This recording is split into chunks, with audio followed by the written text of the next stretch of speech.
support causes such as this one, the heartlands of the Jewish people.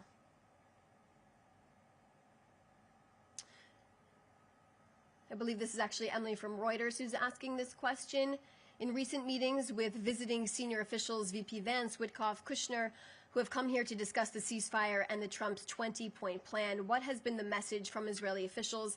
Has the government reassured the Americans that Israel is committed to the plan? Well, the Americans know that Israel has been committed to the plan from the beginning. From day one, all parties agreed to this plan. And we are waiting for Hamas to also uphold their side of it.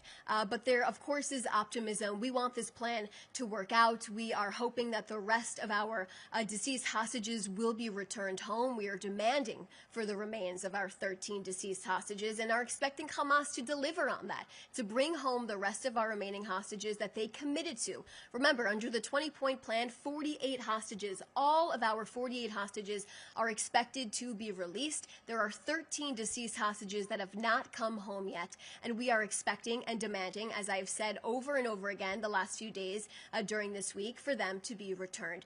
And the expectation is that Hamas fulfills their side of the agreement. But just the partnership between Prime Minister Netanyahu and President Trump and his incredible team who continues to come here to work with us to fully implement this plan, this is the collaboration that is going on here, and it's a really positive thing, and these relationships are very close between both of these teams. Adam Parsons from Sky News, can you tell us what evidence you have that 1,400 members of staff at UNRWA are active Hamas members, and also when will you open the Rafah crossing?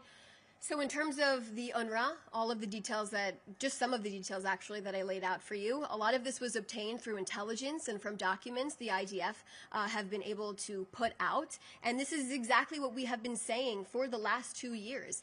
To think that an UNRWA social worker actually picked up the body, a limp body of one of our released hostages, Yonatan Samarano.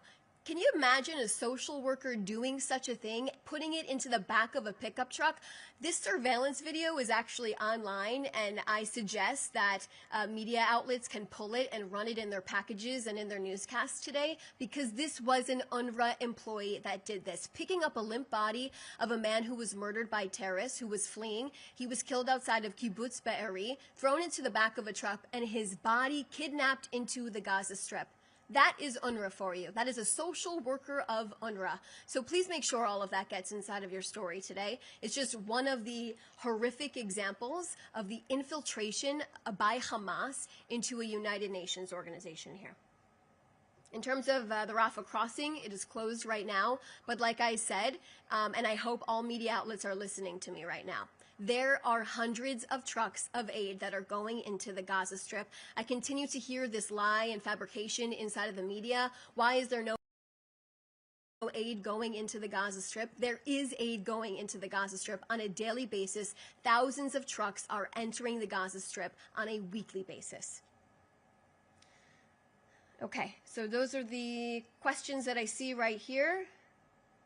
Thanks so much, everyone, for joining us today.